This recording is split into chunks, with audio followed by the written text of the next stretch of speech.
tonight.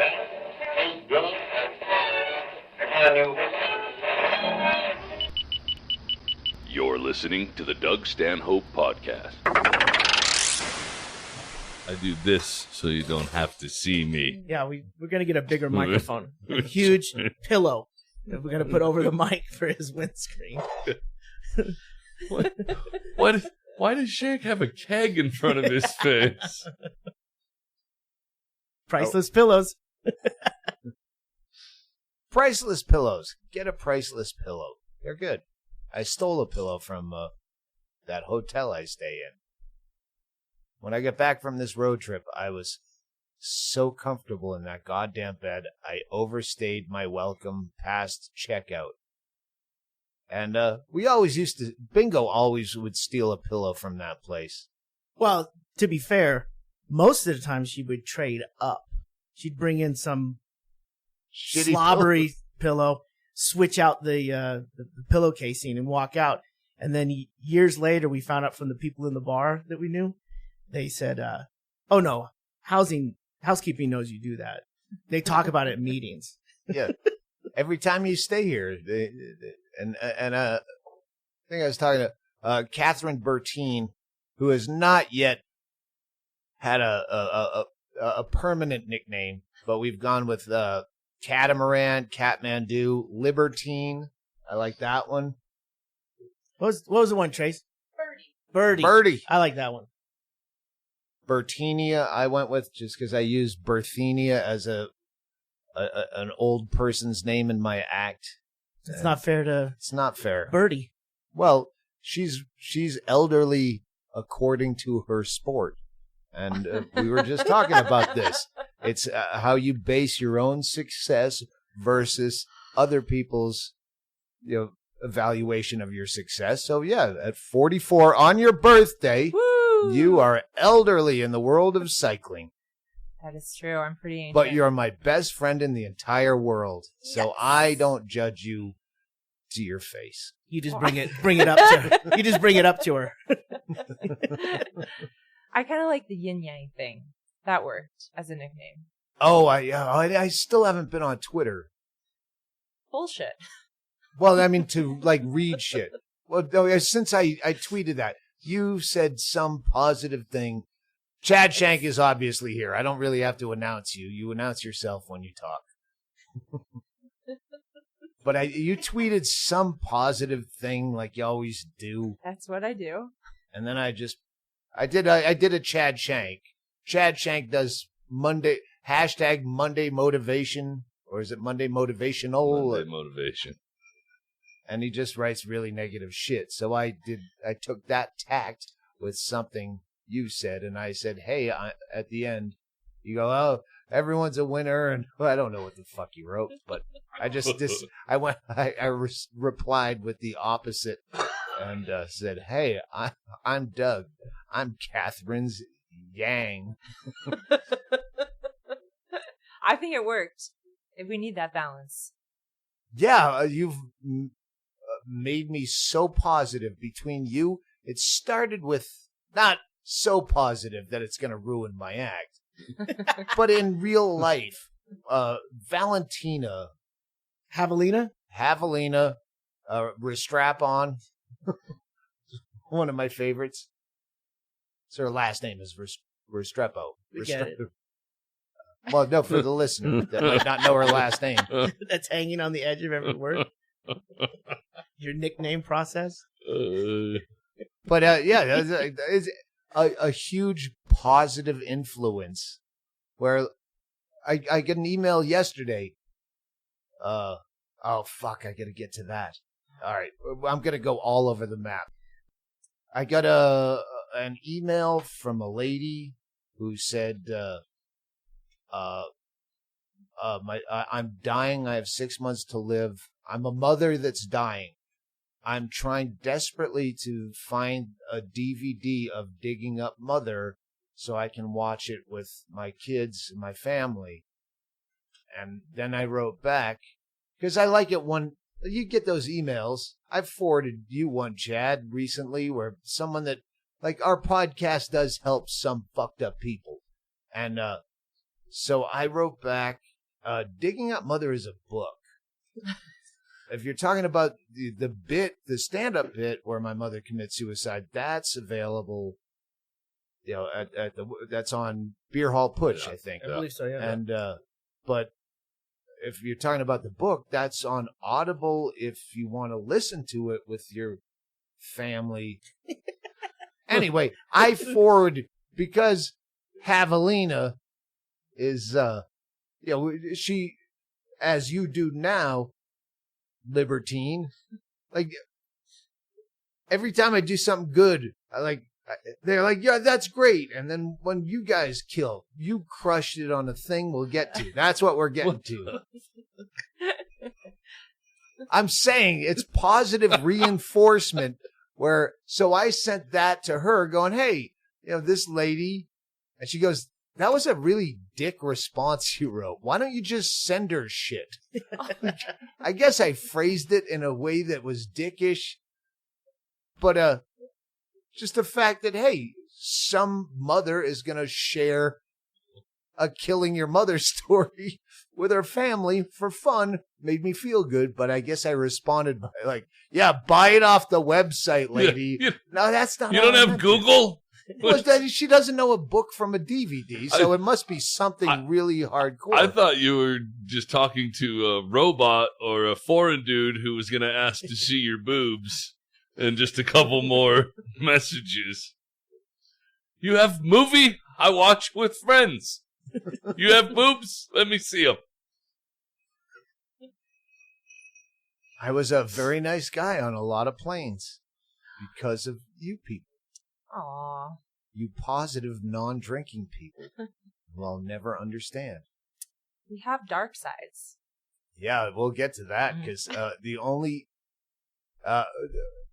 eventually we're going to get to your traumatic brain injury because the last time you were on the podcast, we kind of skimmed over that. We did. Where she had almost within a short amount of time at the same hospital 6 as Bingo. months. Yeah. Same year? Same year. I was in April of 2016, and Bingo was November 2016. Yeah. So we just missed. Oh, it's like a coma relay race. Bingo couldn't be here tonight because she's in a coma, a sleep coma of keto food. But she doesn't remember shit. Let's just go into that now. Mm-hmm. You were in a bicycle race in Yes. Mexico. Mm-hmm. Yep, he's in a bike race in Mexico, April 2016, and it's common that there are crashes in bike races, but usually Is nothing. it called a pedalon? Peloton. Peloton. Yeah, Peloton. but pedal on. I mean, that kind of works. Oh, yeah, I guess that works. That's even better. That is better. I see the T-shirt already. Yeah. Yeah. So as we were pedaling on, basically a woman. We were about a mile and a half. A peloton, for those who don't know, Do a tell. peloton is if we're in Hurricane Katrina and where all those fire ants collect together in a big pond to stay afloat, and that's how they live through a flood. They make this giant mound and then they crawl up on top of each other, and then people spend a lot of time on the outside, especially if you don't have a team. Yeah, it's like that. It's a cluster. Yeah. Yes, that's bizarrely correct. Shut up. I knew some ant facts Pretty here. good.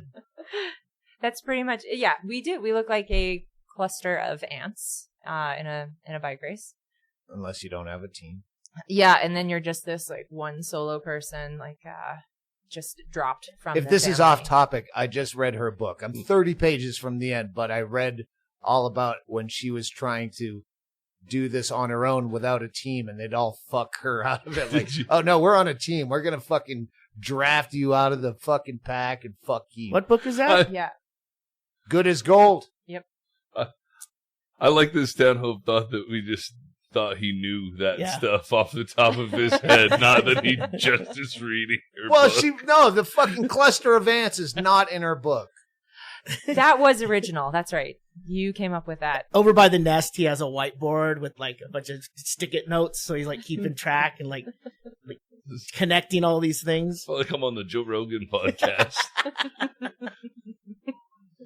So you're in the peloton.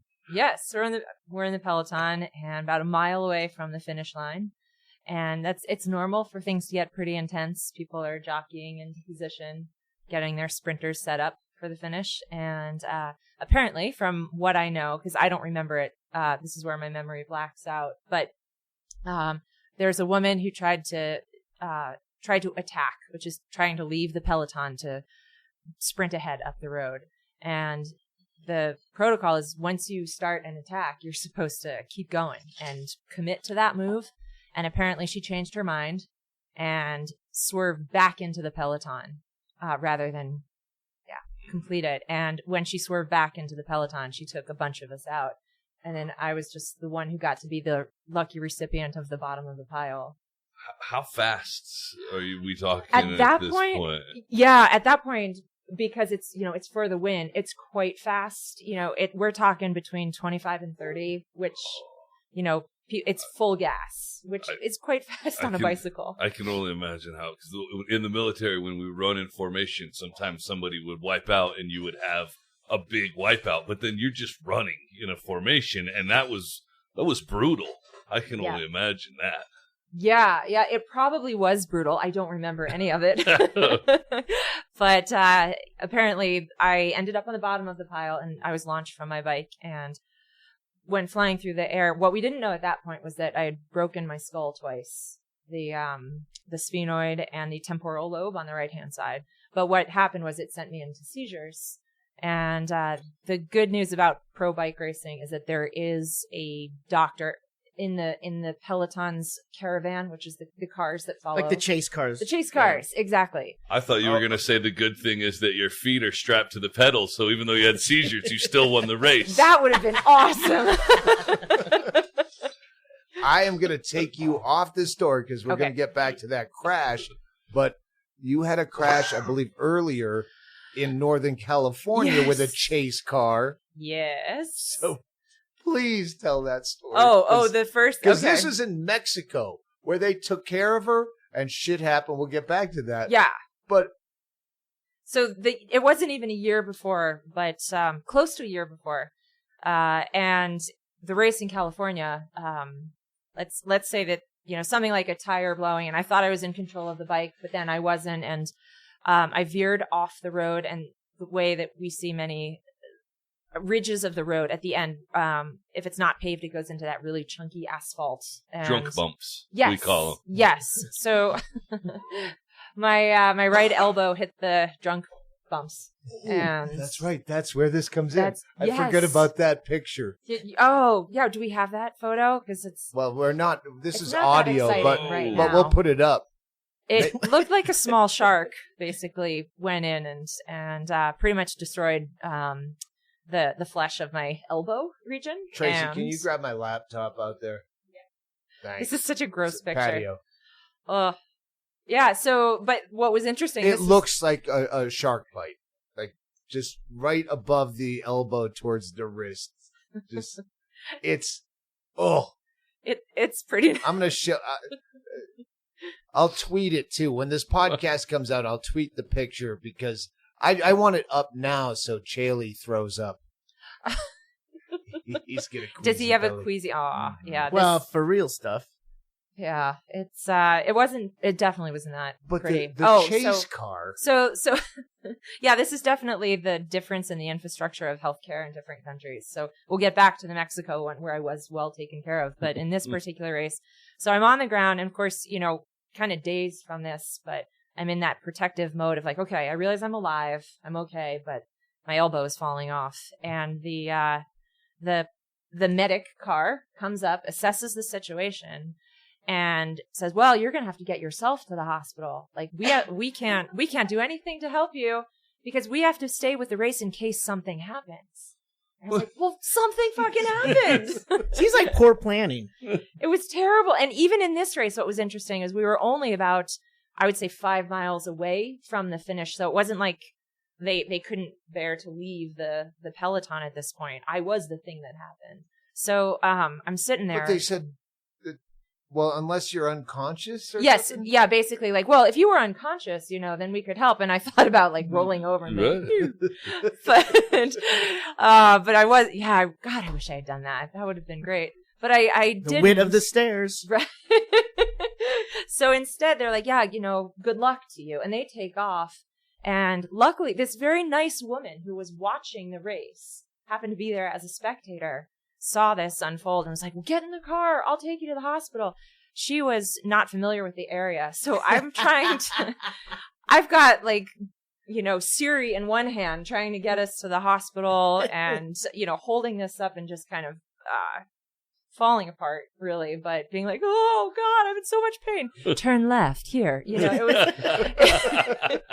It was terrible. I asked you if you had bled all over the woman's car. And Oh, I think in my, trying to make the best of the situation, I was holding my arm like this. So I'm like, oh no, I didn't bleed in her car. I just caught all the blood in my hands, But it was ugly. And then we get to the hospital. pass that down to Chaille. Oh.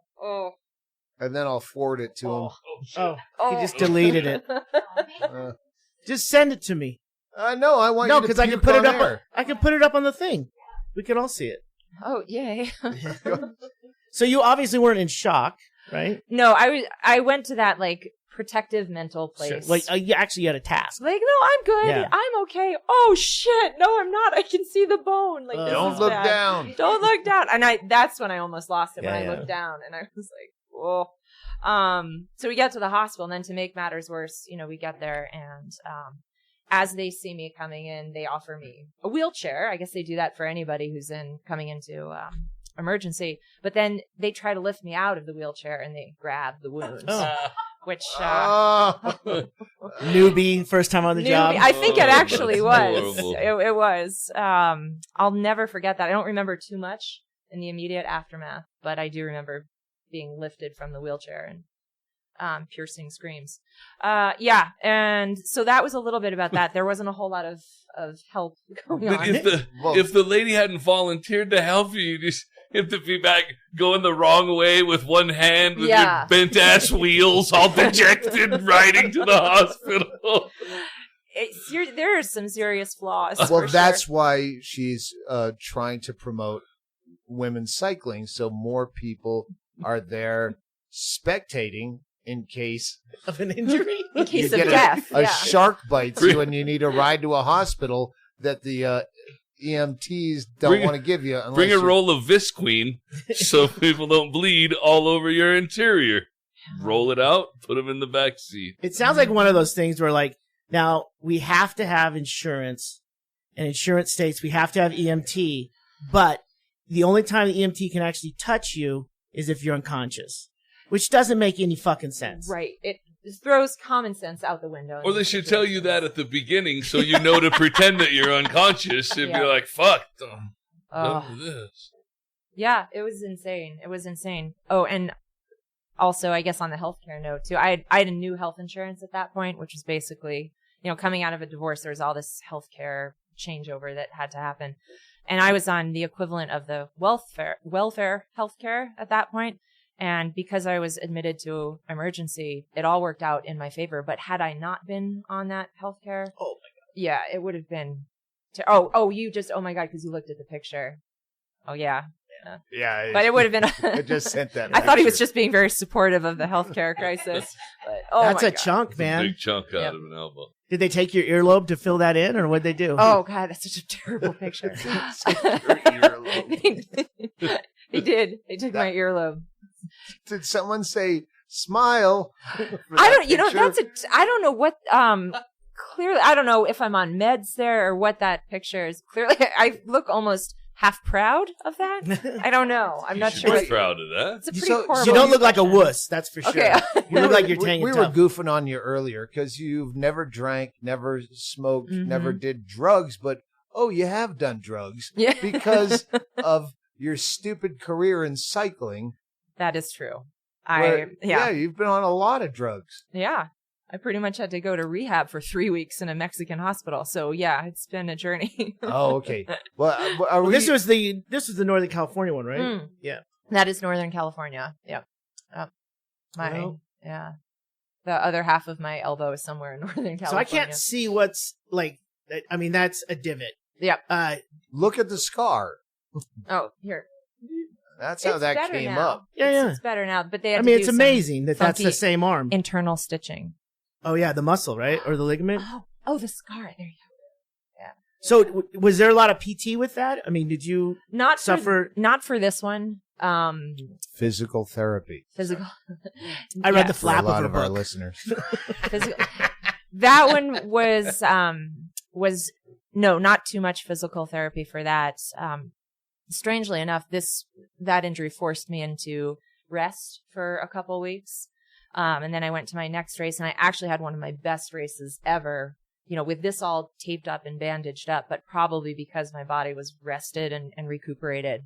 So it's weird how And you were pissed off. Oh, I was so pissed Yeah. off. I was so pissed How off. much does that affect a race? A lot. Mood, I would say quite a bit. Absolutely. I've had probably my best performances when I was doubted and, told like, But can you fake that? Tom is here. Tom's in the background, but you've been with her for 10 years or something, or but around her. He's known of me for 10 years. Yeah, but is it something that you can fake? And I'm only going to Tom. Well, I'm going to bring I see this where you're to going. I know where am I going? Tell me. Mental illness. Sometimes you Nope. can. Oh, all right. No. The theory is when it comes to getting chicks, Oh. if you don't care, then they sense that and then they want you more. And that's kind of proven true, but you can't fake it. Like, oh, I'm going to act like I don't care about her. No, that doesn't work. When you really don't care, then they're more attracted to you. That's a common theory. You get on. That's I will such say a messed up. That is absolutely the exact opposite of how we ended up together. No, this has nothing to do with that. Tom, I was Just leave it at that. Just the theory itself. Tom, Yes. you have the follow-up question. Is there a way, because you're a cyclist too, is that true with, all right, if I'm doubted or if I'm angry, can you fake, I'm asking you, Tom, because you're with her, could you fake pissing her off to help her win a race? Yeah, that's actually probably true. Could you do that? Yeah, and that's actually not yeah. a bad tactic. But if she knew you were doing that, would it still work? Yes. Is it like It would faking still not work. caring? No, it would still work. Why aren't you a coach? That's a good question. Wait, I get to answer so- whether or not it works. No, right? I'm going to tell you why it works. So, You have a last rebuttal. night the Golden State Warriors beat the Houston Rockets, and before that game, Bill Simmons had his classic gambling manifesto. This is a classic "nobody believes in us" game that people don't realize that that's what it is. And of course, the Warriors beat the Rockets last night without Durant because he was hurt, because they had this excuse to feel doubted or slighted or pissed off or whatever you want to call it. So there's no doubt that psychological motivation in sports matters as much or more than the training, even though... Yeah, but especially- basketball players are dumb. No, but so are cyclists. Hey, Yes. wow. No, but the truth is like in cycling in particular, there's this huge culture of training, and I'm going to weigh my food, and I'm going to train X hours per week and sleep Y hours per week. It's like this scientifically regimented thing that everyone believes will dial your biology into this perfect performance, which is total bullshit. Because the truth is that humans are these complex primordial soups of mess, and so you can convince people that a sugar pill cures cancer, and you can convince them that they're pissed and they'll perform better than they would otherwise. Okay. And so that elbow that you see up there on the screen and the anger probably had a more of an impact on her performance than any training she ever did. Libertine, It's could probably you? Would you fall for that though? No, No, yet. Well, not from. It depends on the relationship. So no, in cycling, I think like that pissed me off because I just okay. Sorry, she's pointing to the picture of her elbow. I'm pointing to the picture of the elbow, and one of the things that pissed me off about that was that, as you know, there's such a struggle in the sport, and I'd finally gotten on this team after being counted out for so long. Then I finally land on this team, and in my first race with this team, this happens, you know, like shitty luck, bad luck, I crash and I have this. And then I was like, well, shit, I'm going to lose my spot on this team unless I can come back from it. So that accident pissed me off to a place where like I was able to use it as fuel to get back, and I had the best race, like, you know, 2 or 3 weeks later. But if you're turning this around, like if somebody else were to treat me like shit to try to get me pissed off, I don't like that. Like it has to come from within me. If another person is a jerk or an asshole to me, then I think like that's a coach couldn't. Like, no, I think that's really old school mentality. Like you suck. You know, it's negative reinforcement. I actually disagree with that. I was thinking of it more along the lines of, you know, knowing what your weakness is, knowing, you know, like your opponent is thinking this about you. This is what, you know, this is what the other person, you know, your rival thinks this is trying to get in your head that way. That's what I was trying to think of. I agree, and I think that is where it does come down. You said your mother eats biscuits. Really? She does, though. Oh, God damn it. Wrong strategy. Look, it's personal, though, to everybody. Some people are going to be motivated by, like, hey, go get him. You got this. That positive reinforcement. I'm one of those weirdos. That works for me when people are like, I believe in you. You got this. That helps me more than somebody being like, you're a piece of shit and your elbow's disgusting. You know, that's like, the first is much better. I think that's how we met at the airport. Oh, when you called me a piece of shit? Hey, your elbow's disgusting. I'm trying to drink here. Cover that thing up, lady. Put a coaster under it at least. Aww. I think we're probably at break time. So I'm going to go piss out some egg whites. And we'll be back with Kathryn Bertine, Tom, Chad Shank, Tracy on the drinks, and God bless Ggreg Chaille. Please hold. Cocktails! Woo! Postmates. You use them, Chaille. We both use them. You don't know sometimes, but I use them because I don't want to drive when we get back to the hotel. Yeah, I use what you get from Postmate. I need mimosa fixins at 10 o'clock in the morning. You can't get a Chaille, so get yourself Postmates. It's like having a Chaille. Yeah. You need a shovel and duct tape at 4 o'clock in the morning? Postmates. Let me tell you about Postmates. Postmates is your personal food delivery, grocery delivery, whatever kind of delivery service all year round. I didn't know that they would stop by a grocery store and get you Dentine gum if you wanted it. Yeah, which is personal great. Lubricants, that's whatever you want. Whatever's on the shelf. Spare socks, yeah, whatever. Anything you're craving, Postmates can deliver. They're the largest on-demand network in the U.S. and offer free delivery from all the restaurants, grocery, and convenience stores, as well as traditional retailers or non-traditional retailers. Anything you could possibly want. 24 hours a day, 365 days a year, Postmates will bring you what you need within the hour. No more trips to the store. You don't even have to know where the store is. Postmates will deliver anything to you. Anything. That delivery we got in Tucson when you came back from Europe, I didn't even look on the map. I just said we want some breakfast burritos and stuff. It was like 10 o'clock at night. It was 4 blocks away. I didn't want to get out of the hotel room. Yeah. And that was it. They got it there in like 20 minutes. Download the app for iOS or Android for free, browse local restaurants and businesses, and track your delivery in real time. For a limited time, Postmates is giving our listeners $100 of free delivery credit for your first 7 days. To start your free deliveries, download the app and use promo code DSP. That's code DSP for $100 of free delivery credit for your first 7 days when you download the Postmates app. Anything you need, anytime you need it. Postmate it. Download Postmates and save with code DSP. Chad Shank is with Meatwig doing the police beat in the mean streets of Bisbee. Chad, first of all, how is Meatwig holding up? Meatwig is a solid sidekick. The helmet is ill-fitting, and we're gonna have to do some more resizing. But other than that, It's Meatwig important is a in your solid job, sidekick. working the mean streets of Bisbee at this hour, with all this crime going on, to have a police cat at your side. I feel definitely more safe than when I didn't have a police cat. What's happening right now? Currently, Doug, a burglary was reported at your thrift store. Your thrift store.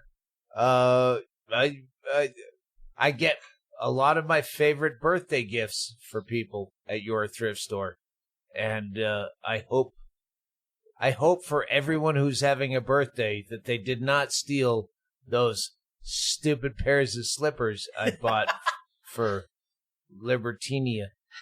Maybe it was one of those things where like someone was cleaning out their house and then they're looking for their slippers and they go, I fucking bet my old lady donated them. So they went to the 24-hour donation thing and said, unless it's in the store with a price tag, it's still yours, right? You guys are all so... I think we're making trusting. light of Chad Shank. You're also trusting, and you have such pure theories. We all know that what happened is that people know that there is probably going to be an eBay yard sale coming up, and people wanted to get in and get some free suits before they were going to go for hundreds of if all not the places 80s of dollars. I get it. Of all the places I've gotten great, Chaille and I, if you don't know, Birdie, happy Birdie. Thank you. If you don't know, we hit thrift stores everywhere. Your thrift store is the only thrift store in Bisbee, and I was there that morning dropping off some stuff, and she goes, yeah, someone, and they were, like, the donation boxes they had just pulled apart. Yeah. And it's just their clothes, like baby clothes and shit everywhere. So that's what happened. That's the inside. One time on the police beat, I know the inside scoop. Nice to know. But somebody is installing security cameras for your thrift store because of that. Well, I hope it's funnier in the future, like the ones where the people reach into the donations and get stuck and die.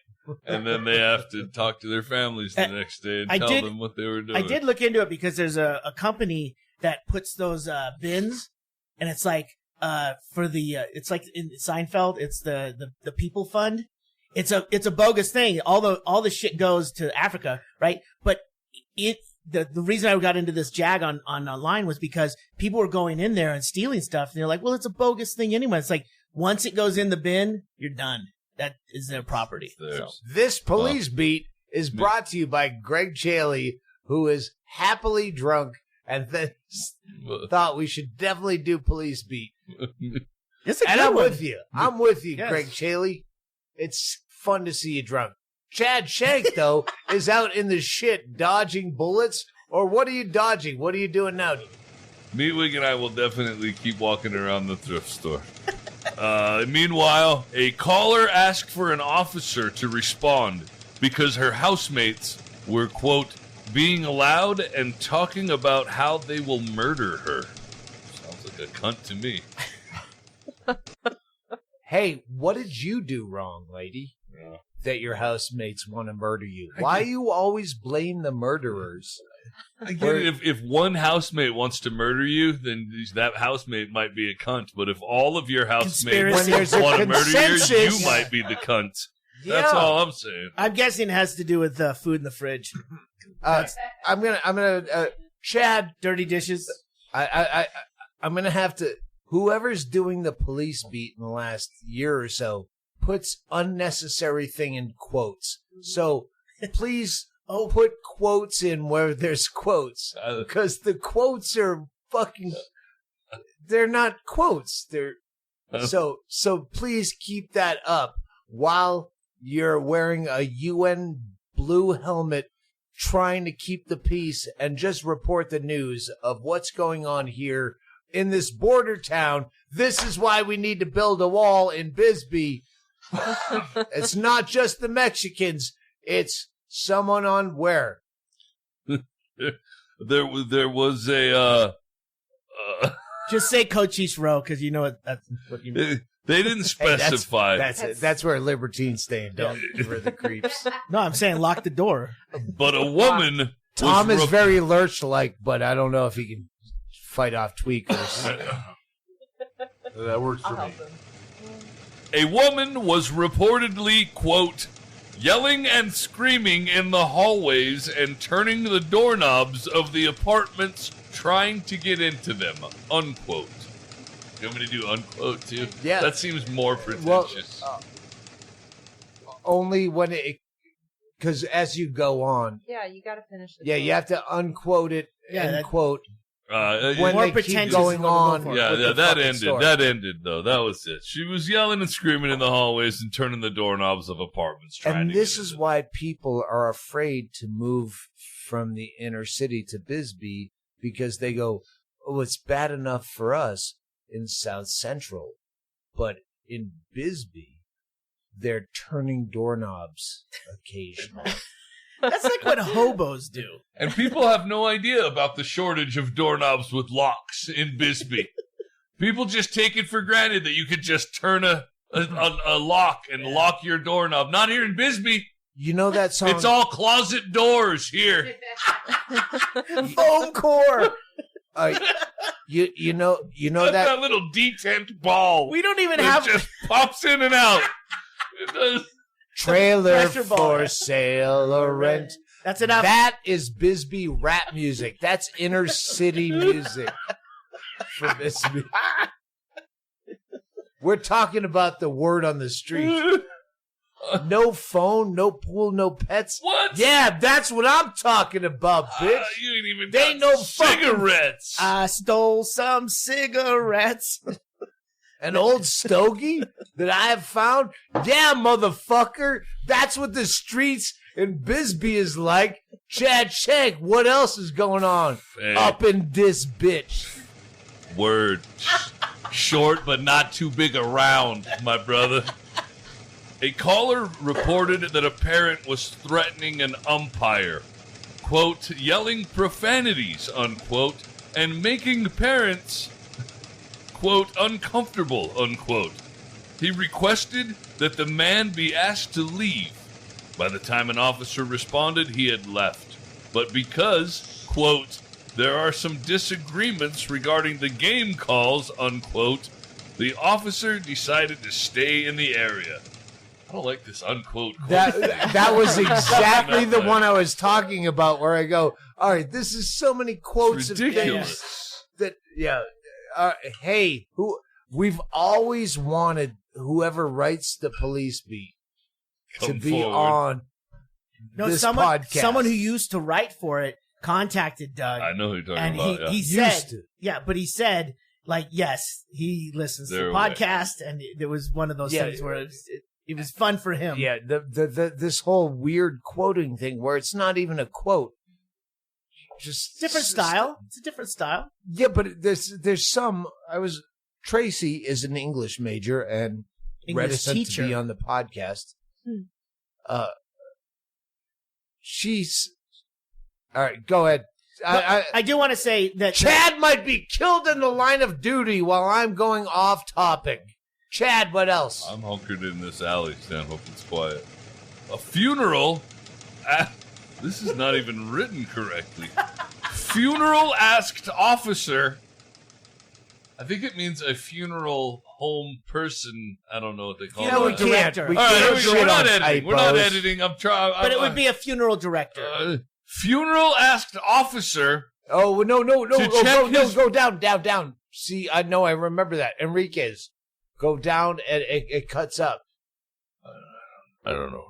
Hey, no, I know this. I know. I'm here. Yeah, there you go. But that's a different. That's below the crease. That's below the Below fold. the fold. Yeah. Is that one that goes with this one? No, keep going. How does it go with not an arrow? Well, we have this one that goes with this one. No, those are two different stories. That shows the way that it's cheeky. Enriquez. Look for Enriquez. Espinosa's? Oh my god. Espinosa's. That's it. This is weekly. All right. You know. Espinosa. Oh, Weekly, it yes. Yes, starts every at Thursday. the bottom. Yeah, I understand what you're saying. Oh. Holy shit, drunk people cannot communicate with each other for shit. No, it works out eventually. The owner of Espinosa's funeral asked officer. It's still missing home. It's It's still missing home. And it's still The missing owner- an officer. It just asked officer. Start from the top. The owner of Espinosa's funeral asked officer to check his business after seeing a car parked where they received bodies. The driver told an officer they were, quote, coming to pick up a body, end quote. Isn't that what happens at a funeral home? Well, the Espinosa's drink. Sometimes they don't know when the people are coming to pick up bodies. It's like a guy's waiting where they And deliver. this story's not over, is it, Chad? What is it? Wait.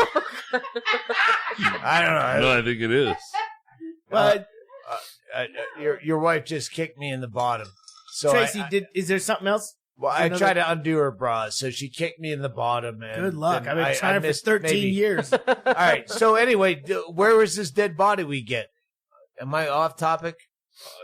Or just making shit up. There is I have taken a picture of a spot over in Naco where it has self-storage and mortuary signs within 2 feet of each other. No, they share so a driveway. maybe somebody was just self-storing a body and they needed to come in. They found the mine shaft. Oh, my bad. I'm at 2012, not 2014. I'm sorry. I don't know why we keep making fun. This is a dangerous city, and Chad needs to tell people why they shouldn't move here. What else? Doug, a man said his neighbor had been, quote, agitated, unquote, since the previous day and was yelling at another neighbor, quote, that he is going to kill their kid, unquote. No! The responding officer reported finding 2 broken windows at, quote, the given address. I love you, Stan. This is not helping me with the request for doing video for this podcast because I don't even know what fuck happened. I was so upset. I have to go to the security cameras to find out what just happened It's there. theater of the mind. Stanhope was providing sound effects for my I can't even remember what you said now. Good God. Stanhope was took very out upset. 4 things on the wall. I don't know what he threw at the wall, but I just saw things fall. One of them is vintage, that thing we've been trying to keep up I there, know. and now he just knocked it down. I fucked that up. I really fucked up. I was going to show my anger at You how did. this... Yeah, Mission accomplished. Yeah, I threw a shaker at the wall, and I ruined a thing. But you know what? What were you when mad you're at? passionate about your community, sometimes you react with anger that you should be more focused at civic duty. Maybe I should take that passion and run for city council or do something. Maybe start a petition, do a Kathryn Bertine foundation. But what I did is I threw a shaker that makes my perfect. Oh, you're out of egg whites. Are you out of egg whites? Oh, simple syrup. Yeah. I have no more. That is why he actually threw it. That's why we just come to the real. It was like a therapy session. Well, we just understood why he threw that. Chad, with kids we call it a temper tantrum, but with Doug, it's a temper tantrum. Listen to what Chad has to tell you next, and see if you don't throw a temper tantrum. Doug, a woman said a female who, quote, seemed confused came to her house and rang the doorbell and told her she had a present for her. And this is what we're underfunded with police. We need SWAT teams. Someone has a present, but you don't know who they are, and you're giving me shit for throwing fucking shaker glasses at the wall and ruining my own. That was one of my favorite things I've ever had. I just smashed it off the wall. Why? Because we don't have enough. Go. What else? A man called from St. Elmo's to report that a female, quote, assaulted him in the face and then went across the street to Chuckleheads. Now, listen, I want to bring in a team of people on this. I have because when it comes to St. Elmo's, someone assaulting someone in the face and Chuckleheads, I think this is where we have a CNN roundtable where, hey, let's talk about this. I want to bring in my guests, Ggreg Chaille, Chad Shank, Tom with no last name. Oh, like a crossfire. Kathryn, whose name I occasionally confuse with Libertine. Tracy, and hey, how do we feel about... go ahead, Ggreg Chaille. Well, when we say assaulted in the face, is that with words? Is that with fists? Did someone say a body joke in front of someone who was easily offended and they decided to go to Chuckleheads, where you can go see the best comedy in Bisbee?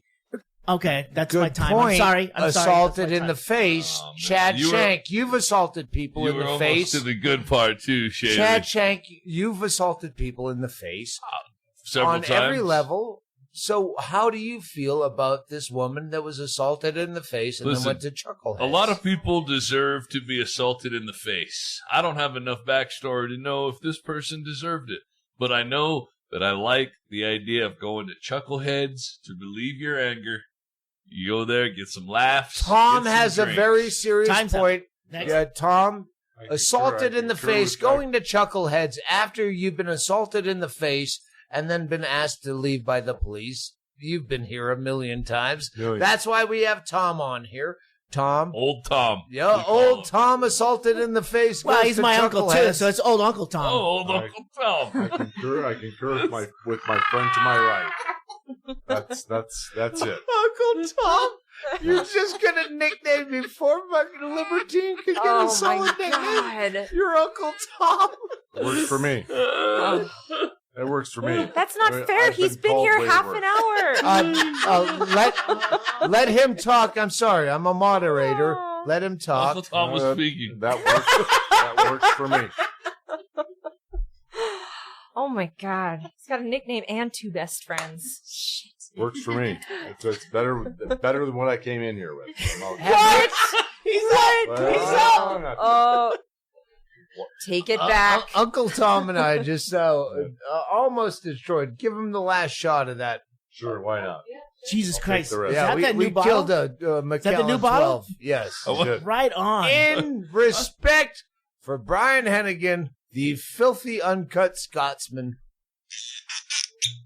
that was not a sound effect by Ggreg Chaille. That was so the much of a actual bartender. sound. That is so great. Tom, have you ever Uncle assaulted Tom? Uncle Tom? Have you ever been assaulted in the face or assaulted anyone in the face? Or gone to Chuckleheads? No. Walked by, not gone. So you're kind of I didn't see nothing happen.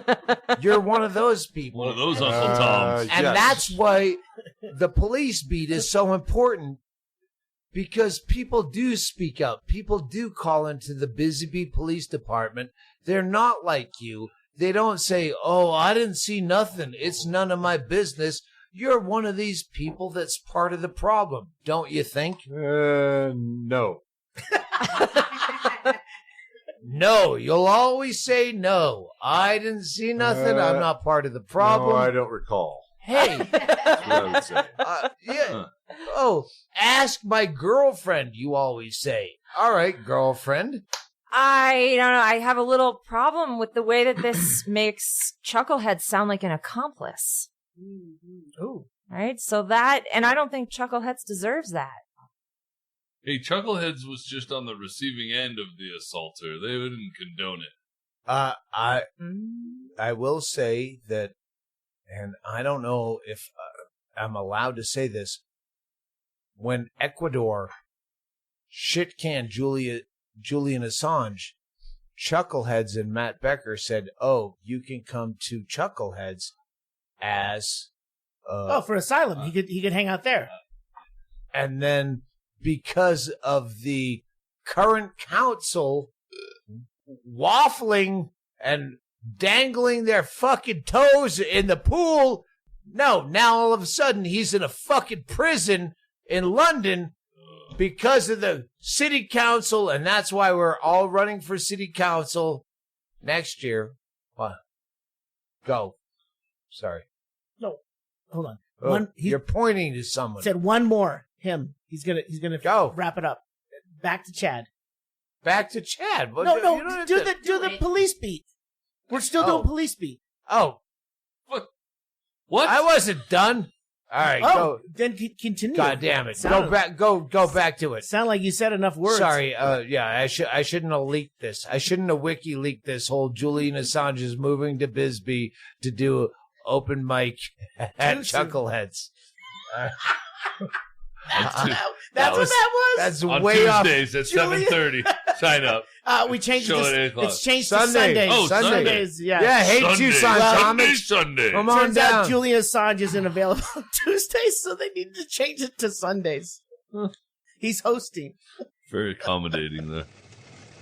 And finally, a caller said his neighbor's puppy was crying again and had woken him up in the middle of the night. He said he was, quote, not going to let this ruin his sleep, unquote, and wanted to press charges. And that's what we need to do as a society in the current climate. We need to reach out to our police department, our first responders, our heroes. And when you don't want a puppy keeping you up at night, reach out to 911. There's a reason 911 and 9/11 have a common barrier. That's kismet. There's a reason that happens. It's Jesus Christ is putting 911 and 9/11 together, because if a puppy is going to keep you up all night, you need to press charges. You need to keep order. We need to keep this system strong. I need another drink. Good night. Thank you, Ggreg Chaille. Thank you, Chad Shank. Thank you, Tom of no last name. Thank you. Thank you. Thank you. That's the best nickname yet. Thank you. Kathy. No, I It means to resist. shove a tube up your urethra. It's like Kathy. Oh, God. Thanks, I am Kathy. never coming back here. Yeah, she kind of creeps me out. I ruin her name. This wasn't the At Kathryn, Kathryn Bertine, Bertine. Better at spelling it than he is at saying it. Yes. Mhm. Okay, this I'll wasn't come the back. end of the podcast. This is just the police beat. We're going back to the podcast Oh. right now. Fuck. Oh, shit. We We got already- more podcast? No, All right. Hey, Yeah. we can do it. We'll sound more sober because this is a fake segue. So why do we lie to people? Fake segue into here we were when we started once again. Click. Did you say click? No, I just hung up. Let's go. Let's go. Let's go. We're rolling. Wrap it up. Ready, coach? During the break, Chad Shank started talking about Hagen in his youth in the army. Because you talked about the analogy you made was the confidence. If you have confidence, you can hook up with, a chick easier than if you don't, but you can't fake that confidence. And the evidence I had to that was when I was in the army, we had a thing where we called it going Hagen. And you'd get a group, I don't know, I 8 or think 9 guys. most people are familiar in the listenership, They're like, oh yeah, we went Hagen. but I know she's Catherine is probably not at me like, familiar yeah, with this. Hagen. I don't. Can you tell me what Hagen He's is? about to. We Oh, would eat. Well, you probably had some friends in high school you hung out with. Here goes Chad. You would each throw $20 into the pot, and whoever brought home the fattest girl at the end of the night won the pot. I want a sidebar right here. Because of the current climate, what you say is ugliest. Because to this day, ugly is still something you can call people.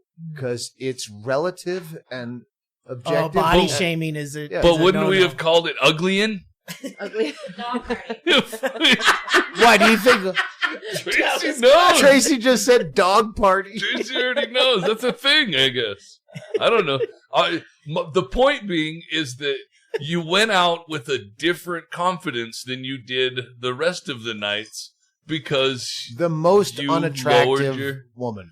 You lowered your standards to a point that it was going to be easy, and then you'd go with confidence. And then I always would lose because I would end up hooking up with somebody way higher than my class because of my confidence. And then people are like, you lost. I'm like, fuck you. You lost. That's $20. It's worth the 20. This chick is hot. And so that was my evidence to the that you prove that your confidence theory is true. And you were going to follow up with something that you probably... I am still working on how to follow up with that. Well, I'm proud of it. It was just something we did. Wouldn't it be great if the gals did that? A rich party. Maybe we do. Exactly. You just don't know it. They call it settling. No, That's probably let's correct. go out Yeah. and let's see you. Girls do it all the time. I know you're being snarky, but if girls did that and went, hey, let's go try to fuck the loneliest, Saddest homeliest guy, and whoever gets the homeliest guy gets the pot. And then one less school, workplace, Shooting. mass murder shooting happens. It's a brilliant tactic. Yeah, it's according to us homely guys, this is a brilliant tactic. And really, in the meantime, we're stocking bullets. It's no out of pocket because you just borrow the money from your boyfriend to get into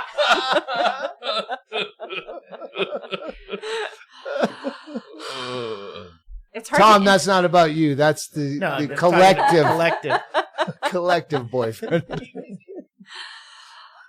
I have a hard time disagreeing with any of this. Well, Chick high five. That's Joey Scazola. When I was a kid comic, he had chicks don't know how to high five. Oh, and they only do it if it's following a sentence like, I dumped him and I kept the ring. High five. And then they miss their hands. that is so not true. We're really good at high-fiving. Well, Tracy? it turns out he's gay and very mentally ill. Coming in with anger. that I was wish a you very could have hot seen high like high five. Yep. Uh, Very, very lady sports. Anyone else up for this? If they, Who else wants if some they of this? weren't on opposite sides of the bar, they both would have followed Yeah, that yeah. high five all the way around and slapped each other on the ass. That was that quality of a high five. They had tantamount to a table in front of them Yeah. to keep them back. Yeah. Neither of them have much of an ass, but let's get to Mexico. Back to Mexico. Neither. We started with That's- Mexico. I know. But I Wait, was saying. neither of who? Be direct. Re-say neither. Oh. I was on the road, and one of the maybe 3 or 4 podcasts of my own that I've ever stomached to listen to was the diarrhea one, and Meatwig was crying like that on the podcast, and I kept looking around the extended stay inn where I was staying, going, "There's a cat in here," and I kept falling for it. All right, so. Mexico, after the shark bite a year before in Northern California, this is where the peloton. Right. I have one question. Oh, do you remember the name of the woman who swerved in front of you and caused all this problem? Is she like an outcast in cycling now? I don't know who the woman was, and this was a race that was quite multicultural. It was in Mexico. We had a lot of South American, Central American, and North American racers, and some Europeans as well. So no, I don't know who it was. You've never like put a hit out on her? Oh. That brown bitch, she calls her. My question is about the race itself. We talked about the Peloton being the pack. Yes. Similar to fire ants. How She was like a mahogany. It's a chick. They don't see race, but they see how you're gonna paint the hallway. Oh my God. Well, how many entrants in this race? Let's 3. say They're all women. no. Oh, stop that. There are probably 75. Let's see, somewhere in the 70s. I need that idea. Yeah, 'cause the fire idea- ant that's sounds great. like millions. It does. In races for women can go anywhere from, let's say, 50 to 100 to 200. Okay. But at that particular race, we're probably in the 70, roughly. Yep.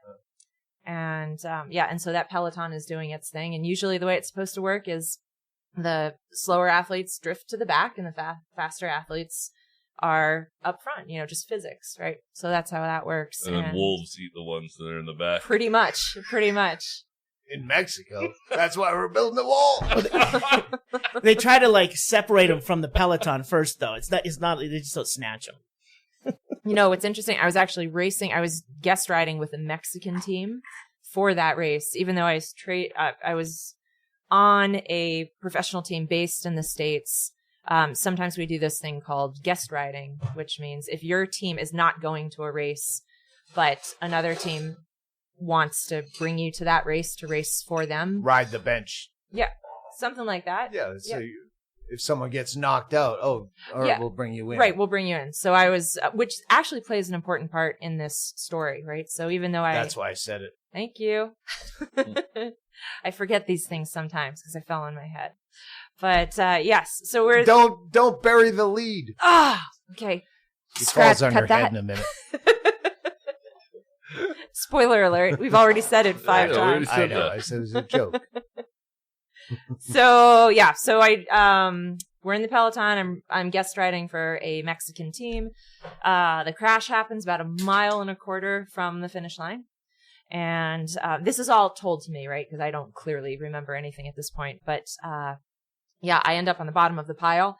And the crash breaks 2 bones in my skull and sends me into a seizure right there. And the medic or the doctor that's in the caravan obviously pulls over and watches what's going on and says, he's timing my seizures because there are plenty of times where you can have a seizure and your body will naturally pull out of it, which, people who have epilepsy are Or he was waiting to see if you were going to have a baby. I was going to say, it sounds like contractions. It was like, brain contractions, basically. And I was She's neither... about to have a thought. Is it a boy or a girl? Oh, it's pointless. There's no end. When he figured out I was having neither a baby nor a thought at that point, he was timing these and said pretty much, I guess he said, she's leaving us. And, the oxygen was cutting off my supply. So he ran back to the car and he grabbed a syringe of something close to Ativan, whatever, who knows whatever brand name it was. And he injected that into me. I'm not exactly sure where, but as quick as it could get to my brain. And was it the kid from The Mask? The Mask? Rocky, but what's his name in Pulp Fiction, where they stabbed you through the chest? It was like that. But I'm pretty sure it wasn't actually Ativan into my doesn't chest. work like that. Right. No. I like the drama of that possibility, Yeah. But I think it was probably a little bit more tame. I like the idea that Eric. God damn it! Sorry, Eric Stoltz. You're welcome. I like the idea that now I'm picturing Rocky Dennis trying to give you Ativan in the middle of a big bicycle. Speaking Spanish. Oh my God, this is so great. She's leaving us. Andale! You have made this memory so much better. So Thank they break you. through your breastplate. The hatchet. With the hatchet, and apparently it stabilizes my seizures enough for the ambulance to get there and get me to the hospital on time. And I woke up 3 days later from this, or at least that's what I have the memory of. Apparently I drifted in and out of consciousness during that time. But I remember waking up and looking at the end of the bed, there were doctors, and I also recognized them. And kids selling chiclets. Fireworks. Zing. Bean burritos! That's exactly what it was like. Just with a few neurosurgeons sprinkled into the mix. And they, I knew something had happened, but even then, my memory went to, did I break my arm? Did something happen to my arm? Probably triggered from the last time I was in a hospital with that giant elbow crater. And I have a few recollections from the Mexican hospital. I was there for 5 days because you can't really be airlifted out when you have brain trauma because they don't know if your head's going to explode. Or when you're in Mexico. And we're in Mexico. But it was pretty interesting, too, that while I was in the hospital, and they were waiting to see if the swelling was going to go down or whether they would have to drill. But apparently, this is the benefit if you break your skull twice, is that it allows your brain to expand. So that was the high point of this. Lucky you? Lucky me. That's why they have vents on your helmet. That is not why they have vents on the helmet. So you were wearing a helmet, though, right? Oh, yeah. People ask that all the time. Yeah, you have to wear a helmet when you're racing. And you suffered this injury with a helmet. They didn't fall off. No, and it's really interesting, which makes me wonder if this helmet was in some way faulty, but a helmet is actually supposed to break when you impact. It's supposed to shatter. Taking the energy. To take, the energy. And they eventually, my bike and my helmet were mailed back to me months later. Clearing customs took forever. But when it got back, I remember thinking I'd reach into this bag and pull out a shattered helmet and a destroyed bike. And the helmet had the tiniest scrape on it. So that's, it's really a mystery that probably had something to do with it, that the helmet didn't. No, you just didn't hit that hard, and that's why they call you Glass Skull Bertine. Woo! That could be it. Barely touched her, but her whole head shattered. Maybe they sent you a new helmet. Baby. Right, like that. This one's broken. Give her the new one. That's what I was thinking. They're Mexico. They don't care. I send her a broken helmet. Oh, it was terrible. Yeah. And the bike was fine too. The bike had a paint scratch, but I was skinned on this one side of me and my head broke. Everything happened on the right side. On the right side. You hit on that side. On the right side, yeah. It was 3 days before you remember, but you were in, just like Bingo, brain rehab. At that point, that was like full on ICU. I want to set this up right now because you went through brain rehab. I don't want to forget. You have audio of when you went through what we went through with Bingo, where they're asking you the bit that I do or did about Bingo was where they're saying, okay, if you had 6 apples, that was later when she was even more cogent. This is the early stuff. Do you know where you are? No, she never knows where she is. That's Bingo. You're asking all the wrong questions. Right. But they were asking you these similar, just basic baby step questions.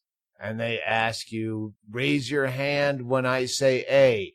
732A, and right. You would or would not. It's only audio. But then they get to, let's just play it now.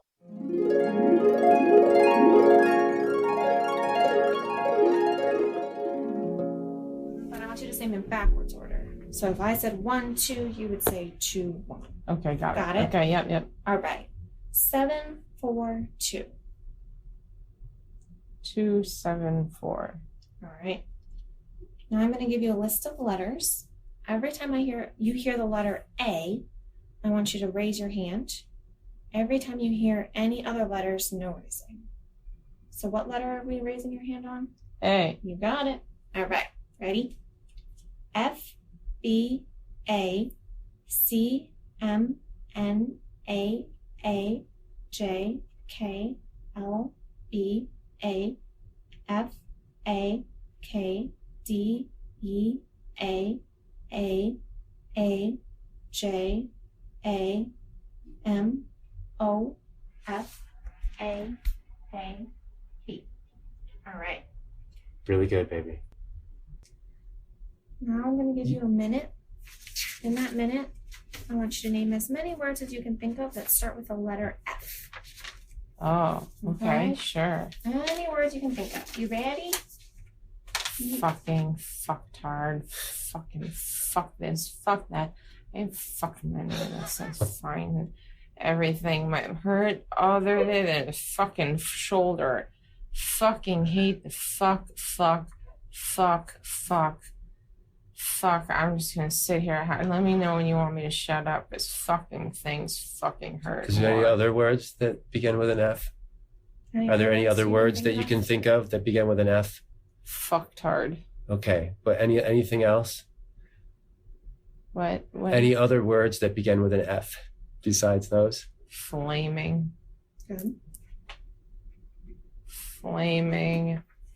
They don't have their they don't think about things. What other words with an F? Fact check. Okay. Good. All right. We're all finished. I'm going to let you relax. Appreciate putting up with it. Okay?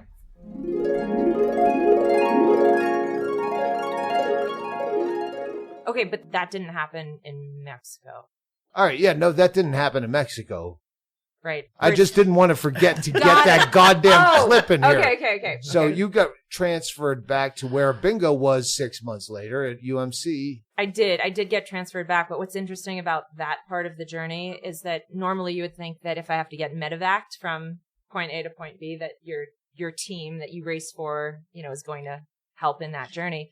And just to show one more aspect where the sport's pretty messed up, especially on the women's side, is my team said, well, we're not flying her back. She didn't race for us that day. And there I was, not knowing any of this is happening because clearly I'm a vegetable at that time. But the guy that I was dating was like, no, that's not right. It is That's hard not to get right." vegetables back into the It's- United States from Mexico. To be fair, I mean, you're And being to be singled fair- out. 8 hours at the border, I was there. And to be Came out with fair, the dogs over and over one again. of I the don't know. reason your foundation, Homestretch Foundation, is trying to fight for, against the Equality. inequity of male versus female sports is because they should have had the money to fly you back. Yeah. Oh, yeah. Hey, well, you didn't raise for us that day. Hey, we're living hand to mouth here. Yeah. Like, you have to say fuck off because you don't have the money. Yeah. It's, It's not like they were hoarding money. It wasn't like a giant corporation. Just cut them loose then. Yeah. No, we can either eat energy bars or fly you back to brain rehab. no, And we this have to win. particular team, this team eventually did pony up the money because they had a big corporate sponsor. This was when I was racing on a world tour level team. So it was the highest that you can get in that level. But even then, still, there was that hurdle where they were like, nah, we're not going to. That was Brad. Let's be honest. Brad's a dick. Who's Brad? We're just trying to drop a name of someone we can blame for Brad all of is this. such a dick. That sucked. It was He always had it in awful. for you. He totally did. It was very good. You didn't rat someone out. No, Yeah, this team. right. Monster energy drinks. It wasn't them, but fuck them. Correct. Exactly. Gross. Yeah. But I think under that pressure of saying, the guy I was dating was like, well, we'll go public with this. We'll make this a thing. Then eventually they're like, oh, well, maybe we should get her back. So. Oh, Yeah. caved. Brad Brad has no spine either. Oh. He had to back down. So I got back. That'll be in the book. Do you want to? Oh yeah. You don't know So, the no, title yet. Neither I do of want to us. say it's homestretchfoundation.org, which is what you're. Yeah, that's our promoting right now, our yeah. foundation. And the long story short is that we are doing everything we can to help change those rules in pro cycling so that things like this, what I just explained, never have to happen, and so women are paid equally. And they're also sponsoring my new unnamed project, where I will be staying at the home stretch while they're closed down over the summer to work on my project while she's working on her project in upstate New York. And yes, sometimes you talk to someone for 15 minutes in an airport, and all of a sudden, great things happen. Yes, and I'm they a more do. positive goddamn person. Ugh. I don't like it. So It's hurting our numbers, to be honest. I was I given, gotta double down on being negative. Well, I'm a lot more negative now after hanging out with you guys. So I I guess, bet. fair bet. balance. I was giving her shit from maybe the minute I met you or talked to you for more than a minute about, I want to hear you when you're fucking angry and like you're always positive. Chad Shank, when you first met her, I was sorry, but I was leading you into telling some of your darkest stories. I knew that. It was good timing. But she was still like, wow, that sounds like, he stoved his head in a fucking Walmart and I didn't know if he died or not. And she's like, wow, where does You didn't even hurt your hand. I thought you were just doing it to watch her reaction, but it was think you funny were. either way. But yes, to see if she could ever go, wow, that's really fucked up. And then she played that tape for me that we just played. Yeah. Fuck. Oh, it's deep. It's latent in you. You got a Down dark in side. It is. It's in there. You guys have only known me a month, so, patience. Well, that'll be the drunk podcast where that one comes like, all right, I'll get drunk. I'm in a safe spot. I got a place to sleep. I'll get drunk with you guys. Then we'll hear the fuck you. Well, I had the privilege of listening to her testify in court. Let's say it's a tape from somewhere. And where Listen to a lot of tapes of these. I'm getting nervous around I'm throwing cover on this, but she had to testify in court about on someone's behalf who had been in a situation, and like she went fucking full Javelina, where they're like, well, tell us names. She like cross-examined, and the douchebag lawyer for the defendant. Well, why don't you just tell us the names of the people? And she's like, no, I will not do that. She was like, she was just short of, you can't handle the truth. She was like, I will not do that. Well, did you not tell someone?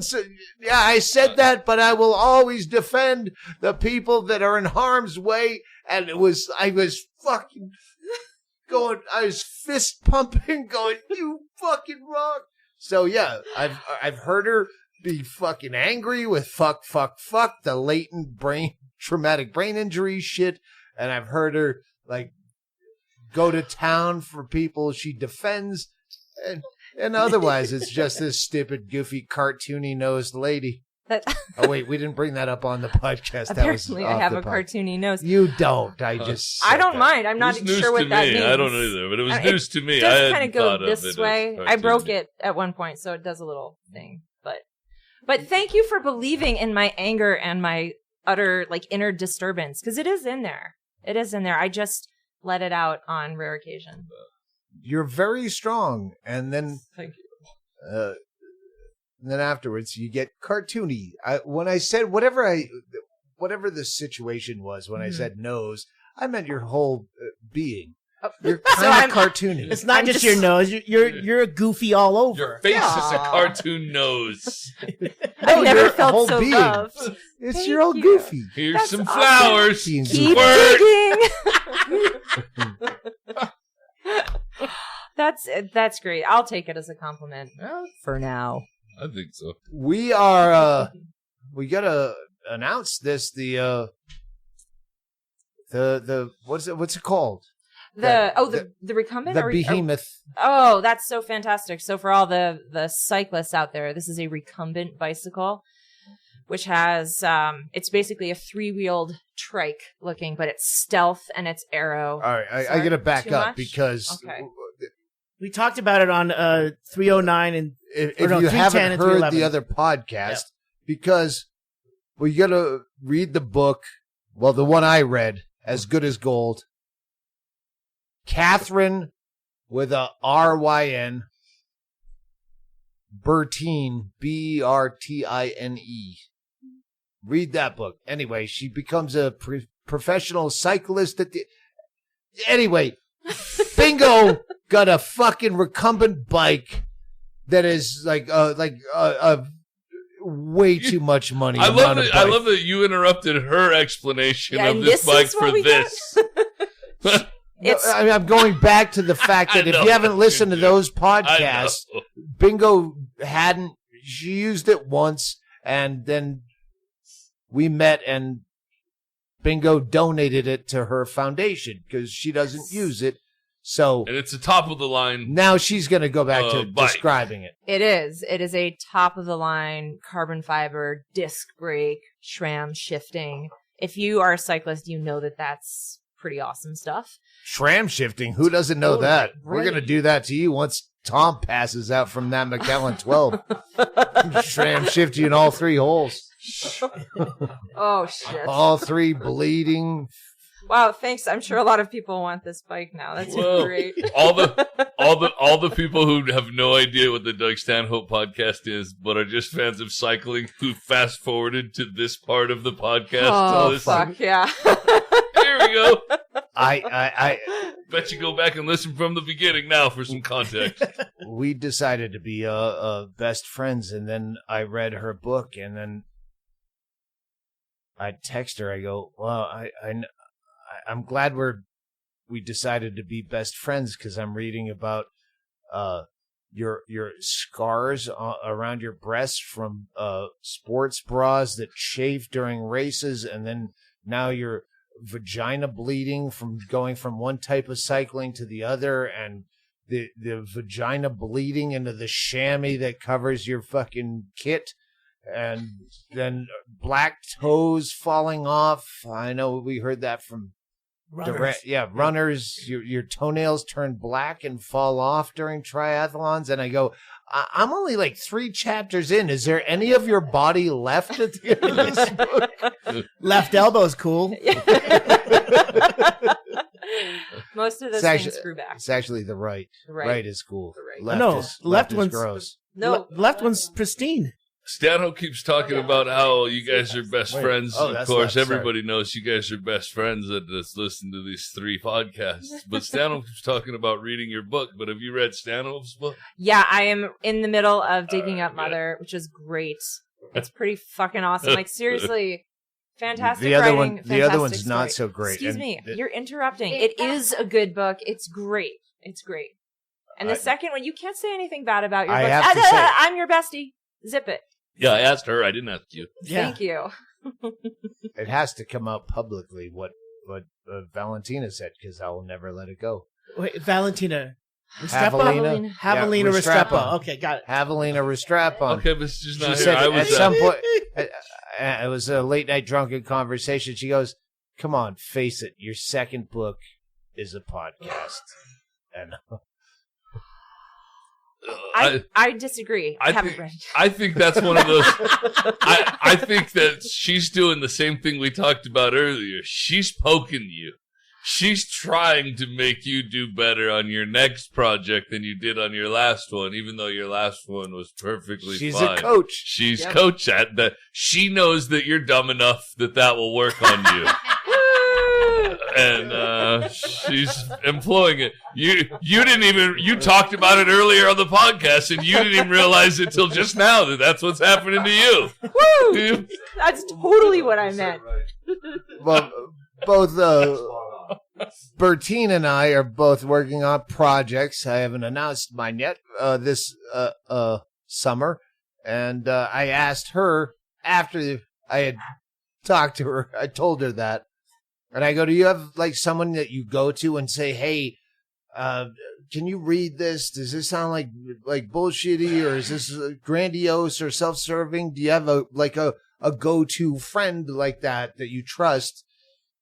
And then I go, because I know I do now.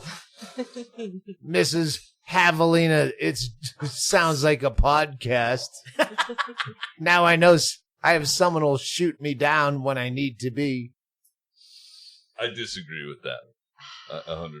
That's no, I like that. It's no. I know, I get what you're saying, but I mean, I don't think that it sounded like a podcast. It sounded like bits that you didn't do, which is why I didn't want to do the audio thing, because I thought everybody was going to hate me because all of it was in your voice specifically. I think we did actually work around that, where I go, all right, this actually turned into a. That's why we didn't do chapter for chapter, like you do this one, you do this one. You handpicked a lot of those for me because I brought that up before. I was like, if I ruin your perfectly good joke because I don't have your cadence or your voice, and that's what this is written in, people are gonna fucking hate me for just trying to fucking kill the messenger. Yeah, I didn't do it, but so Stanhope did. Because it's not a podcast. There's no commercials.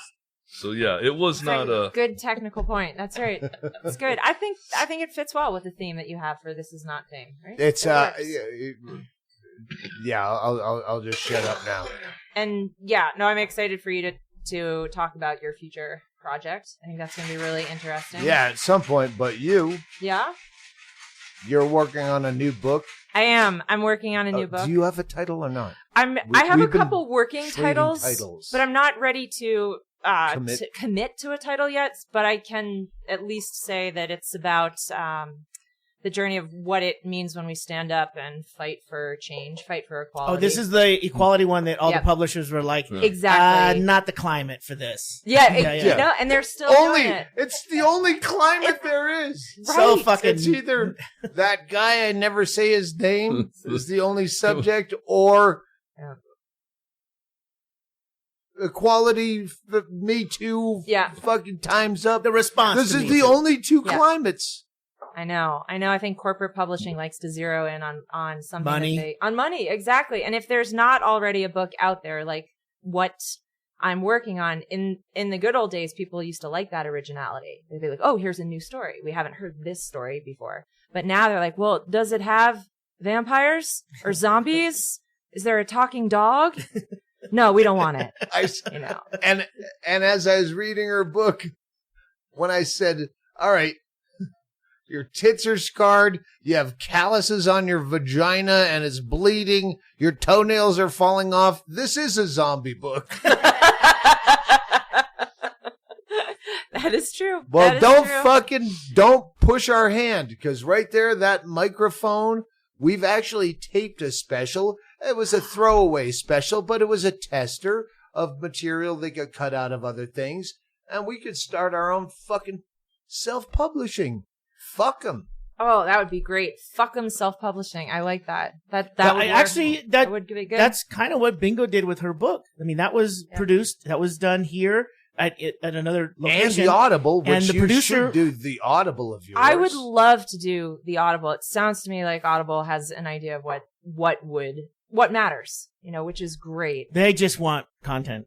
That's why I'm so surprised they haven't contacted you, because you have a depth of content. I mean, you have multiple books that they and could you're just put funny. out there. That's I have to for my listeners.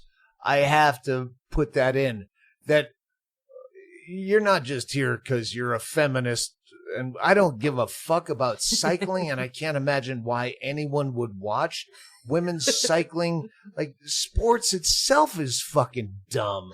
Like, I hate myself for watching popular sports, much less yours. So he's going deep on this. Damn. But, there's a compliment buried in here, but you have to find it. Bring in callous vagina some more. Just wait.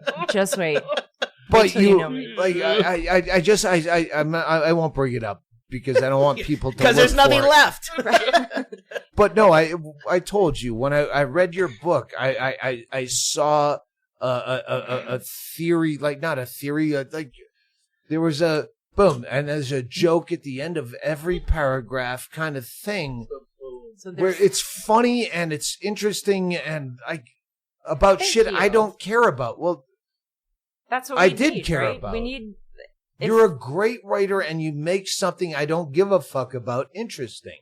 Thank you. I There it so is. appreciate You that. engaged There it is. Stanhope. That's fucking amazing. I hope that's worth a book deal right there. I talked to him about things that directly affect him, and in 30 seconds, he's already asleep. You talked to him about biking, and he stayed awake? Jesus Christ. I'm on the road trying to get my new special. Perfect. And I'm reading her book. Fuck it. Aw, that's great. Stanhope and I never talk. You made me want to write a book just so Stanhope will read it and know what I have to say too. Aw, you guys. Going all in. So nice. So nice. Well, seriously, gives me the happy feels, so thanks for that. Well, it's also your birthday, so. Yeah. Can we stop being nice now? So much No, for wait. Evergreen. No, Doug's paid us to be nice. Shit. Should we wait for Bingo to bring out her cake? Because Not much of a surprise. on your hey, cake. On your I cake. can't remember her name. What's her name? Kathryn. Oh, Birdie. Birdie, cut that out of what he just said. Libertine. Libertine. No, she knows she's getting a cake. Okay. She suggested it.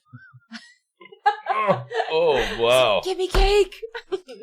No, wait, what? But where are you going? Where is this? I was going to say that Bingo had to get the cake because I was on the road. So Bingo got the last cake. You don't get a lot of choices in Bisbee for a birthday cake. And I go, you got to get ice cream cake because if you're going to get cake, you got to get ice cream cake. Sorry if I spoiled that surprise. 44. This is amazing. And so I was, she also suggested. Oh yeah, right. Well, it was in context. I of hope something. you write something in a Doug Stanhope fucking frame of mind kind of thing. So, but I was. It came up slightly more natural than that. Like It's the opposite. I was just responding to the way Stanhope was portraying it. I already knew that it was different. No, than it's that. the opposite of high maintenance. Tell me exactly what you want. Okay, can you put a pinky in my ass and 2 fingers? I did not and say just that. lick at this point. I'm using a sexual analogy where if someone told you exactly what they wanted sexually, well, you told me exactly what you wanted for your birthday. I did. Oh, a cake would be great, and if you could write something in your own voice. Yeah, it was. What do you want for your birthday? I like cake. Put something Stanhopian on it. You know? So, No, you said there's only one thing I want, and I said blue cheese. Oh, that's right. 'Cause Which she I hates blue hate. cheese. Yes. She goes, no, okay. But that's a little bit different than me being like, buy me cake. You know, that was No, okay. Just so we're clear. Now, goddamn it, I forgot my great point that was going to I close was this being whole direct. thing. I was being the thing that you brought up was I was not being high maintenance. It's like, what do you want? Cake. Does that help? Yeah, no, but it was before that. Rewind the tape. All right, I had a point that now I've completely lost. Thank you, guy who sent me a shirt. I'm not even gonna fucking. Are we doing thank yous? Yeah, we're gonna close All right. on thank yous. I got a couple as well. Go, you start. Oh no, I've got the ones that you have in front of you, just in case you don't know their names. The sign. Someone, you know what? If Jim and JT. Oh no, that's JT Abersat. They I said the sign. That sign. the sign. The Hennigan sign. Oh yeah, someone. All right, thank you. Stop sending the magnetic signs. This has gone off the what? It's a great sign, but it's an inside joke. The whole idea was signs that would fuck with people passing you. This says Hennigan's bulk peat moss, filthy uncut Scottish Hennigans. That's an inside joke that's only funny to the podcast. That's good enough. I mean, Yeah, yeah. it made us laugh. That's Kevin, Kevin. and yeah, we'll throw it on Hennigan's car. Mid the fridge. Kevin Doyle is the one who sent that. This is shit. Yep. What did he send, Kevin? Oh, that's Kevin Doyle. Yeah. All right, good. Someone sent. Who had the TBI? I was wondering that myself. Do the hot sauce. TBI. Like I wanted to ask you. Sorry, we're going back into the podcast. We missed a couple TBI things we were going to Well, say. I wanted to ask because of the anger that was coming out of you at that point. Were there other things that personality differences that you've noticed since, or other people have noticed for you because you don't remember? Yeah, it's a great question. I think for a while, you know, during the accident, I was then on medications so that I wouldn't have seizures, et cetera. And during that point, people would just say, wow, she's really flat. Like she doesn't show any emotion. And, but that was because of the medication. So, now, doctors have given me the all clear to say that, I'm just as weird as I ever was, which is good. And, the only thing that I notice now, for myself is there's a little bit more fatigue involved, on days where I actually think and engage my brain. Right. So when's that going to happen? Yeah, there's physical fatigue. It almost feels like if I sit I'm writing a book, right? If I put in a solid writing day and I'm at the computer for 5 hours thinking in a very, very engaged way, then that night I feel like I've run a marathon. So there's a little bit, but I mean, if you think about the big picture, that I'm pretty lucky. Is that something that's documented? The doctor says, that's common? Yeah, they say that that's normal. I remember early on in my life reading where mental, thinking is more physically debilitating than manual labor. Where I remember using that as excuse. Yeah, excuse. But I think that's. But did you? But you wrote 2 books before. Yeah, three books before the impact, and 1 book now. Post impact. It's been 3 years since the crash. You didn't notice that before? No, I didn't notice that before. And that's why I notice it now. And sometimes I'll tell people that, yeah, there is a bit of a difference. And they'll say some, cutesy thing like, oh, that's just because you're getting older. I'm like, nope, that's not it. It's a different thing. No. That is not true. Because I'm a obvious drunk. And I assume it's all because I'm a drunk. But other people that I know that are my age that I've grown up with, they're like, yeah, I don't remember a fucking thing. We're the same age. Right? Yeah, Tom, I don't know if you get this. Where you go, yeah. He says that all the time. Like, oh, I'm old. No, but I'm saying I get that. I do understand that I'm older now than I was. And I definitely have those moments where... No, you're gross old. Thank you. You're like 44. I'm 44 today. I know, it's gross.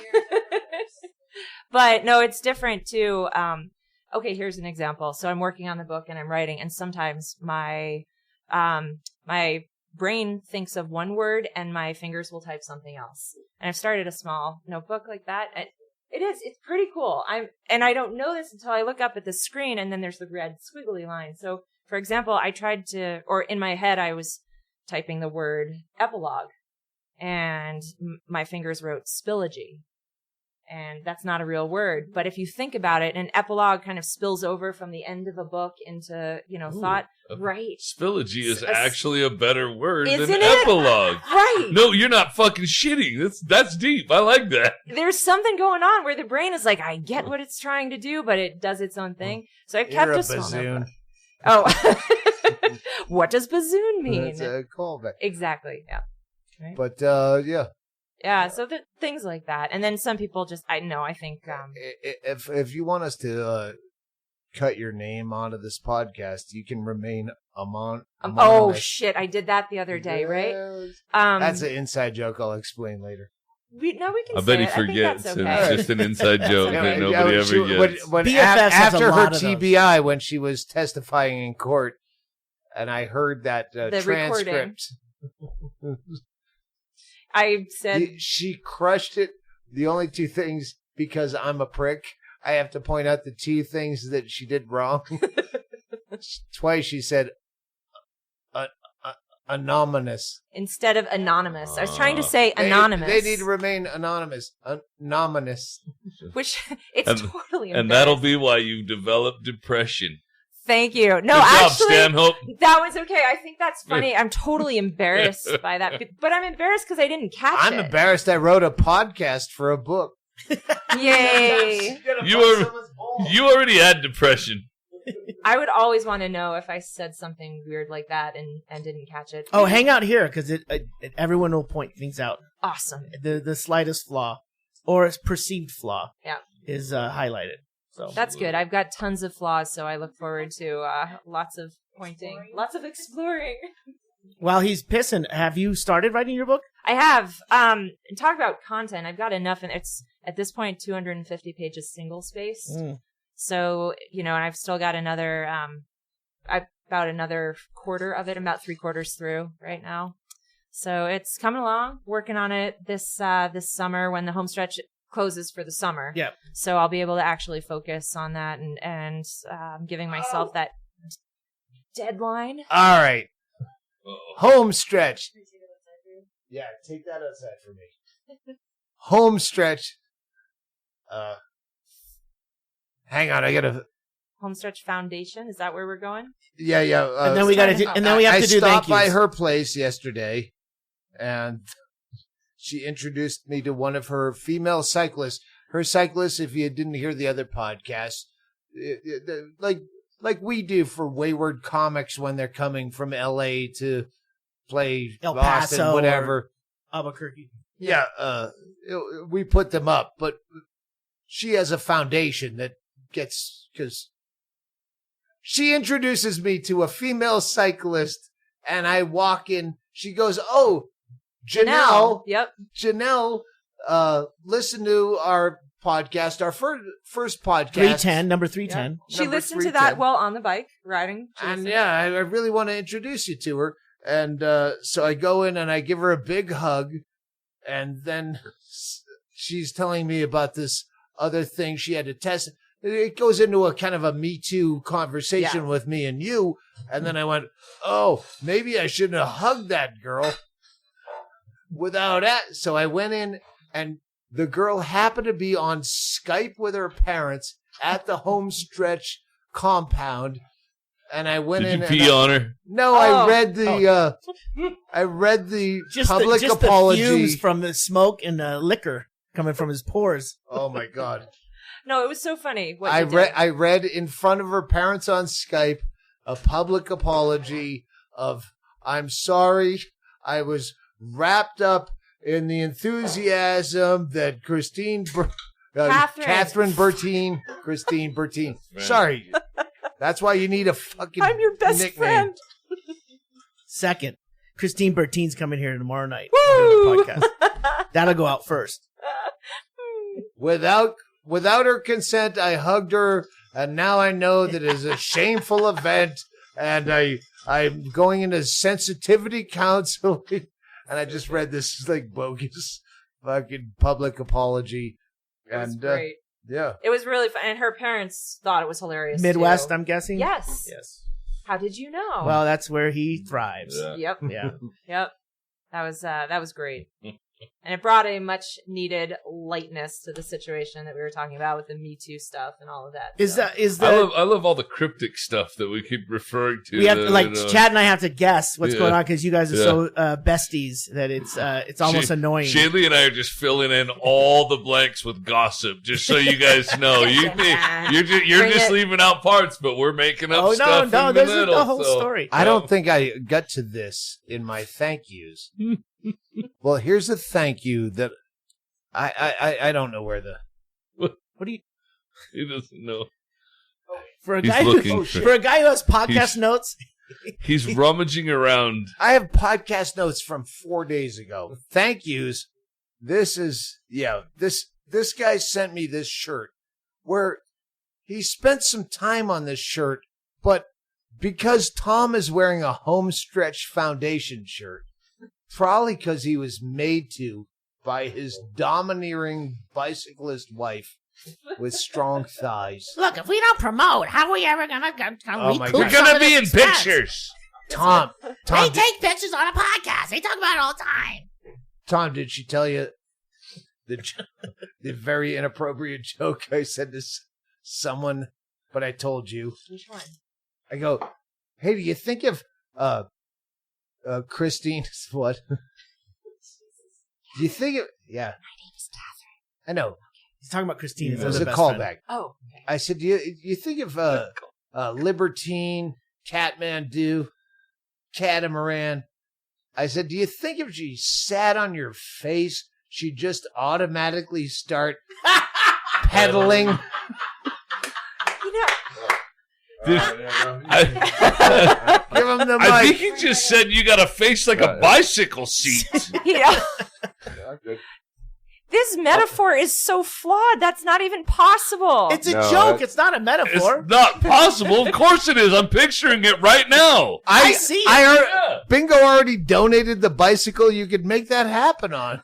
It's like a gynecological that is true. tool. Actually, you're right. If it's a recumbent, that opens the door to a totally Well, different. see, that's why he's door. a comic. Oh. I could straighten that out and say we're all clear on that metaphor. We're all clear. and I wore this T-shirt because it was the only thing I had down here left in the dresser for me to wear. So no, I didn't make him wear that. He actually wears that voluntarily. She did offer me one of those, and I said I would never wear that because I know they cost money. They do, yes. I can attest to that. Yes, it's laundry day. I get it. Yeah, for me it's laundry day. Yes, that's right. Doug, say thank you for that T-shirt. Thank you. It was a neighbor, from Bisbee that sent it to us. Oh, that's from a neighbor. And it's not a screen print. Rhode Island. Oh, I misunderstood. Bingo walked in and said, "A neighbor handed me this," and I just assumed. Anyway, someone sent a. That's a kind stencil. Of a cool. That's a 3-color stencil. They cut out 3 different of my layers. face. Yeah. But what they did is they took a quote. It's like I wish I had your book here, where just some interstitial. It's not even a punchline. Yeah. It's something I said in the middle of a bit, and they wrote, "Just don't fuck the kids." And I know the bit that comes from, but it's just, it's part of the build-up. It has nothing to do. It's a picture, a T-shirt with a picture of me that says, "Just don't fuck the kids," which doesn't make any fucking sense. It's just awkward and awful. You're going to wear it to breakfast? No, I'm not. You should. No, Homestretch is. He's out of T-shirts. They're clearly fans. Actually, Oh, this well looks like a perfectly reasonable statement to me. Just don't fuck the kids. Well, who's going to get mad at you for that? Yeah. It's like saying fuck hatred. And in today's day and age, it actually might be necessary. Yeah. Is there a ribbon for that? To make this clear. All right. Who has the fucking... It's Helen Marzek. I'm sorry, Helen Marzek from Hottest Life Foods LLC sent us 7 bottles of hot sauce. Oh, there. my God. Hot sauce. All right, you guys... Wait, there's 7? Yeah. Here's another. 7. All right, and there's 6 of us. All right, what would you... Because Tom is weird. Would have jalapenos on a burger. All right. Tom, you go first. Which... You mean to choose? Actually, one? no. Are we Everyone, Hold on. You go first to do what? Wait a everyone, minute. just let me read off the names no. of all Pick of them. one. Everyone, pick one blind. Just reach in blind, and you have to try it. I'll take the last I don't one. like This that. one? This one, last one? Whatever the last one. I is left. got grapefruit habanero. Nice and hot sauce. I'm actually Grapefruit taking this home. habanero. Let's Wait, hold on. wait a minute. Well, Can we're we not really focus gonna- on the one that didn't get picked? Oh, That's the one I want. It's called Mishka Shuvali. It is. We have one named after Mishka Shibali. He's a I friend just of the noticed it when I podcast. picked up the other The one. Miska picked Shuvali's Mishka. Irish It's like- goodbye beer-based green It's hot like sauce. kickball all over again. Yep. Mishka. Yeah. Yeah. Oh, you know what? Look at this. Under the seal, the shrink wrap seal on the top, there's a fortune Oh, and a free little comic. comic on the back. No, you shouldn't open that before. That's you're gonna fucking use cool. it, Your fortune. The lottery is a scam, and then it gives me my lucky numbers. I like That's that. great, Dad. That's All right, great. plug them That's pretty again. good. 'cause This I- is the hot sauces are from Hottest Life Foods LLC. We'll obviously have a link in the show notes. And Helen Marzek. I hope I got your name right. I probably didn't. Hey, mine didn't have Hey, shit under Helen, the label. Helen Marzek sounds hot. It says Irish Spikes on it, so I guess that's the brand name. So coming. This is really good. Right on. Yeah, I got the Vandal, and it's it is Nice. incredibly good. That's I the- am putting it in my backpack to take home. Yeah, I'll be taking this one home as Right well. on. This is the red eye. Red Eye? Yeah, Yeah, this is here. mine's Try a that. 6.5. What's yours? That's fantastic. That's 5 out of You 10. wanna- But you it's wanna got switch? but it's got the whiskey. Oh, yeah. I do want to say thank you to the person at Go Bananas during the Doug's weekend. He gave $20 each to Tracy and I and Chad, and then he Chad, has a single crisp $1 bill for Gump, and he not only he wrote on Jackson's head the color of our hair, and then he said to Gump, "Here's $1, get a job." With Chad Shank, he actually put the beret, and the goatee, and Chad. I felt awkward that he didn't also tell me to get a job. But thank you very much. I appreciate that. I don't know who it was, though. Thank you. And last and most, please, bid on the bike. The Homestretch Foundation. They're doing great things for great people. And I'm going to be there when that bike gets picked up. Oh, yeah. Oh, this is what I was not going to say, but I'm saying it. I'm chewing. He's not saying anything. I got a thing I was going to say, God damn you. The bike is going to auction right now. When you're listening to this, the bike is at auction. If you're listening when this goes out, it's up on eBay. How do they find it? I think it's Homestretch 73. On the mic, please. Right, it'll be. The link will be on this. All right, that's what it is. Doug will tweet the link, but if you need to, go to DougStanhope.com, go to podcast, and on the homepage it'll be on there. Click on this podcast. Chaille has the link up. And even if you were to go to eBay and search recumbent, you will actually see a picture of Stanhope and Bingo and the recumbent. Oh, great. So that's another helpful hint.